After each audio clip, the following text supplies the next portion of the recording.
లోక్సభ ఎన్నికల ఇప్పటికే మొదలైపోయింది. ఈ యొక్క రణక్షేత్రంలో ఎన్నికల రణక్షేత్రంలో ఎవరు గెలుస్తారు? ఈ యొక్క తెలంగాణలో ఏ పార్టీ ఎన్ని సీట్లు గెలుచుకునేదని తెలంగాణ వ్యాప్తంగా ఒక ఆసక్తికరమైనటువంటి ఆహ్, ఒక చర్చ మాత్రం జరుగుతుంది. దీనికి సంబంధించి మనం ప్రతి నియోజకవర్గానికి వెళ్తున్నాము.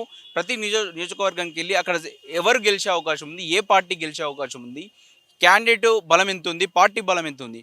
2 కలుపుకొని ఏ పార్టీ ఒక లోక్సభ ఎంపీలు ఏ సెగ్మెంట్ నుంచి, ఏ ఒక్క కాన్స్టిట్యూన్సీ నుంచి ఏ పార్టీ గెలుచుకోబోతుందని ఒక క్లియర్‌గా గ్రౌండ్ రిపోర్టు మనం తీసుకుంటడం జరుగుతుంది. అందులో భాగంగా ఈరోజు మనము చేవెళ్ళ కాన్స్టిట్యున్సీని ఎంచుకోవడం జరిగింది. చేవెళ్ళ కాన్స్టిట్యున్సీకి ఈరోజు మనమొచ్చి ఆల్రెడీ కొందరితోని మాట్లాడుతున్నాము. ఇంకొందరితోని మాట్లాడదాము. ఇక్కడ చెవెళ్ళకి సంబంధించి ఇప్పుడు మనము చెవెళ్ళ బస్ స్టాప్ దగ్గర ఉండడం జరిగింది. ఇక్కడ కొంతమందితో మాట్లాడి అడుగుదాము అసలు ఇక్కడ గతంలో ఇక్కడ వచ్చినట్టు చూస్తా ఉంటే చేవెళ్ళకి సంబంధించి ఇప్పుడు బీజేపీ నుంచి పోటీ చేస్తుంది కొండా విశ్వేశ్వరరెడ్డి.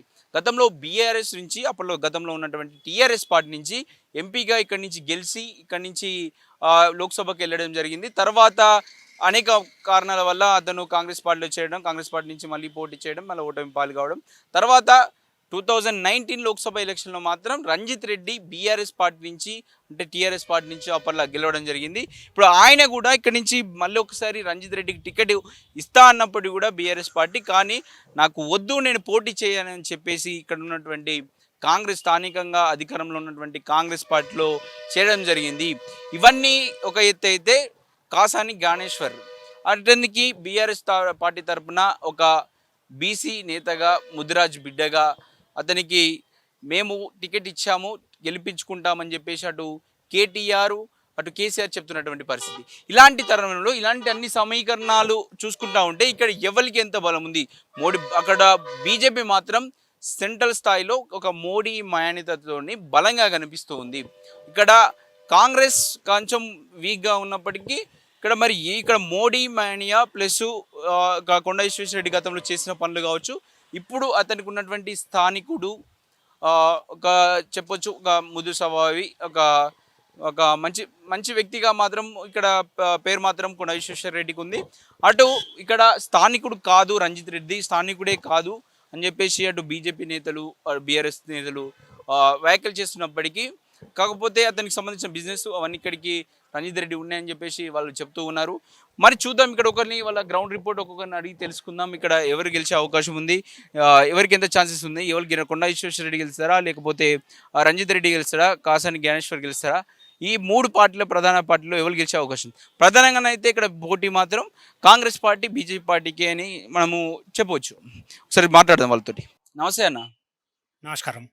ఎవరేమిది? మాది కొండకల్ విలేజ్. నా పేరు ప్రతాప్ రెడ్డి. ఎట్లుంది ఇప్పుడు ఎలక్షన్లు వస్తున్నాయి, చేవేళ్ళలో ఎవరు గెలిచే అవకాశం ఉంది? చేవల్ల ఖచ్చితంగా 100% కొండ విశ్వేశ్వరరెడ్డి గారు గెలుస్తారు. ఎందుకంటే అందరూ కొండా విశ్వేశ్వరరెడ్డి బాగా మోడీ మోడీ అయితే బాగా అంటారు. ఎందుకు? మోడీ ఒక పనితనం కానీ విశ్వేశ్వరరెడ్డి మంచితనం కానీ ఈ రెండు కూడా గెలుపుకు దోహదొచ్చేస్తాయి. అవతలి వ్యక్తులు స్థానికుడు కాకపోవడం, స్థానికుడు కానప్పటికీ పోయినసారి ఈ చేవల్ల ప్రజలు ఎక్కడో వరంగల్కి వెళ్ళి కరీంనగర్కి వెళ్ళి వస్తే కూడా ఆయనకు రాజకీయంగా భిక్ష పెట్టి గెలిపిస్తే ఎన్నడూ ఒక సమస్యను పరిష్కరించిన పాపాన ఓలేడు, ఒక్క ఊరి కూడా తిరిగి చూడలేడు. ఆయన రియల్ ఎస్టేట్ దంద నడిపించుకోవడం, రియల్ ఎస్టేట్ దందలో భాగంగా ఆంజనేయ స్వామి గుడి అటువంటిది కబ్జా చేసి ఆ గుడిని పేల్చేసి ఇలా 1000 కోట్లు మా యొక్క చేవల్ల పార్లమెంట్ నుంచి గెలిపించిన పాపానికి ఇటువంటి దుర్మార్గ పనులు చేసిండు కాబట్టి ఆయనకి ఎవరు కూడా ఓటేసే ప్రసక్తి లేదు. టికెట్ ఇస్తా అన్నప్పుడు కూడా అలాగే దుంకి మళ్ళీ ఇలా పోయిండు. ఒక వాటికి ద్రోహం చేసినాడు, రెండో పార్టీ చేయడానికి గ్యారెంటీ లేదు.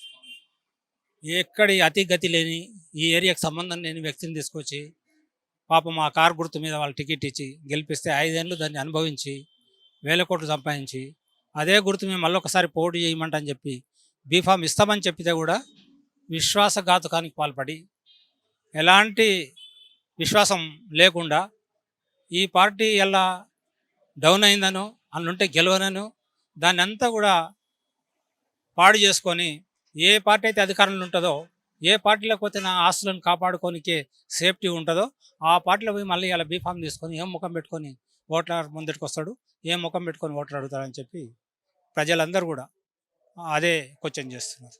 సెంట్రల్ లెవెల్ ఉంటారంట మోడీ గారు రాహుల్ గాంధీ. రాహుల్ గాంధీని వాళ్ళు ప్రొజెక్ట్ చేస్తలేరు కదా. రాహుల్ గాంధీ పేరు చెప్పినట్టే బాగుండే. మోడీకి పోటీగా రాహుల్ గాంధీ అని కాంగ్రెస్ వాళ్ళు చెప్పనికే భయపడుతున్నారు. ఇంకెవరున్నారు? మోడీకి ప్రత్యామ్నాయంగా వాళ్ళు చూపించలేరు కదా. రాహుల్ గాంధీ నేను చూపించినాకో మోడీకి ఇంకొక 50 సీట్లకు పెరుగుతాయి. రాహుల్ గాంధీని కలిగిన మోడీకి ప్రత్యామ్నాయం చూపెడితే మోడీకి ఇంకో 50 సీట్లు ఎక్కువ పెరుగుతాయి. కాబట్టి దాన్ని దాచిపెడుతున్నారు. వస్తాయంటారా వాళ్ళకు మన 400 సీట్లు ఎవరికి? ఎన్డీఏకు? ఎన్డీఏ ఖచ్చితంగా వస్తాయి. 400 సీట్లు ఖచ్చితంగా వస్తాయి. అవతల కాంగ్రెస్కు మొన్న వచ్చిన 50 సీట్లు కూడా ఇలా డౌటే. అంతకుముందు 40 సీట్ల చిల్లర వచ్చినాయి 14లో, మొన్న 19లో 50 వచ్చినాయి. ఇలా ఆ 50 లోపలికే ఉంటుంది కానీ పెరిగే ఛాయిస్ లేదు.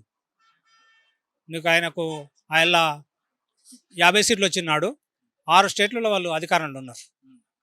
ఇవాళ వాళ్ళు మిగిలింది ఈ తెలంగాణ, కర్ణాటక, ఇంకొక స్టేట్, ఈ మూడులోనే ఉన్నారు. 6 ఉన్న నాడే 50 వచ్చినాయి. ఈ 3 ఉన్న నాడు అవి కూడా రావు. తప్పకుండా ఈడ నరేంద్ర మోడీ గారి యొక్క మంచితనం, విశ్వేశ్వరరెడ్డి యొక్క స్థానికుడు, నిరాడంబరంగా ఎవరికి కూడా హాని చేసే మనిషి కాడు. ఫ్యామిలీ కూడా బాగా సేవలు చేసినట్టుంది.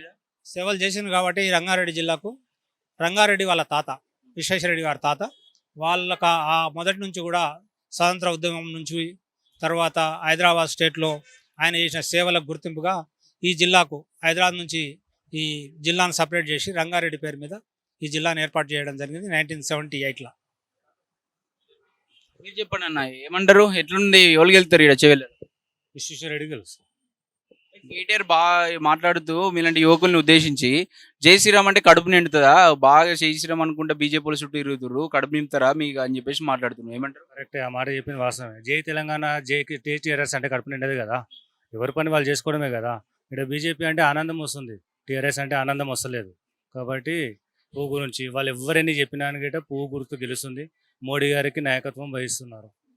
కొండా విశ్వేశ్వరరెడ్డి గెలిచే అవకాశాలు ఉన్నాయా? చాలా 100% ఉన్నాయి. సెంట్రల్ లెవెల్ ఉండాలంటారు. సెంట్రల్లో మోడీ ఉండాలి. ప్రతి ప్రజల దగ్గరికి వెళ్తే ఓటర్ను ఆడి సెంట్రల్లో మోడీ ఉండాలి అనేది కోరుకునేది చాలా మార్పు వచ్చింది. పోయిన ఎలక్షన్కి ఈ ఎలక్షన్కి 50% తేడా అయిపోయింది. కాబట్టి అందరు మోడీ మోడీ అని నినాదం చేస్తున్నారు. ఏమంటారు మీ రిలేటివ్స్ కావచ్చు, లేకపోతే మీ ఇంటి పక్కన వాళ్ళు కావచ్చు, ఏమంటారు? ఎవరైనా సరే సెంట్రల్లో మోడీ ఉండాలనే కోరుకుంటున్నారు. మోడీ పనితనం బాగుంది. ఒకప్పుడు మన దేశంలో 10 ఏళ్ల కింద ఉన్న ప్రభుత్వంలో మన ప్రధాని పోయి బయట దేశంలో చేతులు పట్టుకొని నిలబడితే, ఇవాళ మన ప్రధాని పోయిన దాకా వాళ్ళు చేతులు పట్టుకొని నిలబడే స్థాయికి ఎదిగింది. అంటే ఆర్థిక అభివృద్ధి కూడా పెరిగింది అంటే అది కేవలం మోడీ వల్లనే. కాబట్టి ఇవాళ ఎక్కడో ఆర్థిక స్థితిలో 100లో 99 ప్లేస్లో ఉండేది, వాళ్ళ 5 ప్లేస్కి వచ్చింది ఆర్థిక వ్యవస్థను.